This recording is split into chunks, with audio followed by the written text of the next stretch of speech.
मंडळी, welcome back to my channel a girl with curls. मी साक्षी आणि आज मी तुमच्यासोबत शेअर करतेय budget friendly hostel room decor.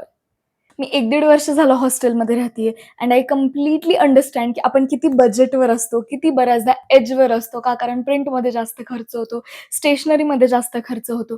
तरीसुद्धा आपल्याला असं वाटतं की आपली जी स्पेस आहे ती जरा होमली, वेलकमिंग वाइब देण्यासाठी ती थोडी तरी डेकोरेटेड असावी.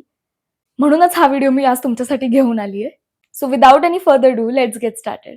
सो नंबर 1 इज अशा बेडशीट्स निवडा. सो पहिली टिप अशी आहे, की अशा बेडशीट्स निवडा ज्या थोड्या प्लेन असतील, खूप जास्त मोठ्याने डार्क त्याच्यावरती प्रिंट्स नसतील किंवा कलर्स नसतील. कारण मला पर्सनली असं वाटतं, की खूप जास्त डार्क प्रिंट्स असल्या ना, की असं काय माहिती म्हणजे maybe it's just my opinion पण माझ्या डोळ्यांना जाम टोचतं ते. So just have bedsheets which are cosy to your vibe, which are welcoming for you आणि तुम्हाला कम्फर्टेबल वाटलं पाहिजे त्या बेडवर झोपल्यावर, बघितल्यावर. सो तुमच्या हिशोबाने तुम्हाला आवडतील अशा बेडशीट्स निवडा. बेडशीट चांगली निवडणं खूप गरजेचं आहे, कारण मला असं वाटतं, की आपल्या हॉस्टेल रूममध्ये मॅक्सिमम आपल्याकडे आपला बेड आणि एक शेल्फ आणि एक कपाट असतं आणि काही-काही ठिकाणी तेवढं सुद्धा नीट नसतं. सो मला असं वाटतंय, की जे काही आहे ते छान असावं. Number 2 is having fairy lights or lamps. जे कोणते वॉर्म लाइटिंगवाले लॅम्प्स असतात, जसं की या मागच्या फेरी लाईट्स आहेत, प्लस हा जो लॅम्प आहे, हे अशा गोष्टी हॉस्टेल रूममध्ये असणं खूप जास्त कोझी आणि छान वाटतं. एस्पेशली संध्याकाळच्या टायमिंगला जेव्हा मला जर्नलिंग करायचं असतं, मी सगळ्या लाईट्स बंद करते, डिम करते आणि वॉर्म लाईट्स चालू करते. इतकं छान आणि सूदिंग वाटतं, विचारूच नका. Next is having tapestries. आता जर तुम्हाला तुमच्या हॉस्टेलच्या भिंती फार आवडत नसतील आणि तुम्हाला स्वतःच्या हाताने कष्ट करून गोष्टी लावायच्या नसतील, तर तुम्ही सरळ एक टॅपेस्ट्री विकत घेऊ शकता. टॅपेस्ट्रीज म्हणजे जे इमेजेस मी आत्ता दाखवतेय त्या अशा दिसतात. थोड्याशा महाग असतात खूप मोठ्या-मोठ्या टॅपेस्ट्रीज आणि छोट्यावाल्या आय गेस बजेटमध्ये असतात.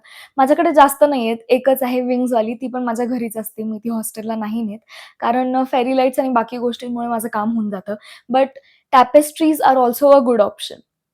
Next is having planters and creepers. Trust me, जेवढ्या फ्रेंड्स आहेत माझ्या, जितक्या लोकांना मी ओळखते, सगळ्यांच्या रूममध्ये एकतरी प्लांटर किंवा टॅपेस्ट्री किंवा क्रीपर काहीतरी असतंच. Having some colour in your room is really important आणि हिरवा रंग बघून ना आपल्याला समहाऊ शांत वाटतं, कारण हा नेचरशी रिलेटेड कलर आहे. Apart from all of this जर तुम्हाला अजून काही डेकोरेट करायची इच्छा होत असेल आणि खूप तुम्ही क्रिएटिव्ह असाल, तर मी एक सजेस्ट करेन, की छोटे-छोटे जे कार्ड्स असतात ना, ते विकत घेऊन चिटकवण्यापेक्षा तुमच्याकडे जे काही मटेरियल अवेलेबल आहे, त्यांनी तुमच्या हाताने हे बनवा, म्हणजे तुम्हाला अजून वेलकमिंग फील होईल.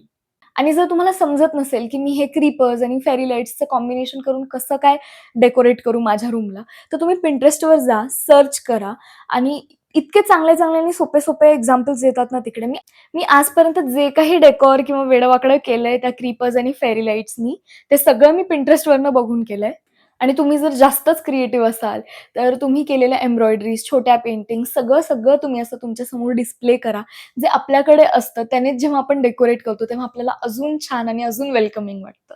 आय होप तुम्हाला हा व्हिडिओ आवडला असेल. आवडला असेल तर चॅनलला सबस्क्राईब करायला विसरू नका. त्या बेल आयकॉनवर पण नक्की क्लिक करा, कारण मी रोज बर्थडे सीरीजमध्ये संध्याकाळी 7 वाजता तुमच्या भेटीला येतीये. तुम्हाला जर हॉस्टेल लाईफशी रिलेटेड अजून गोष्टी जाणून घ्यायच्या असतील, तर ह्या व्हिडिओवर क्लिक करा. मी तुम्हाला तिथेच भेटेन.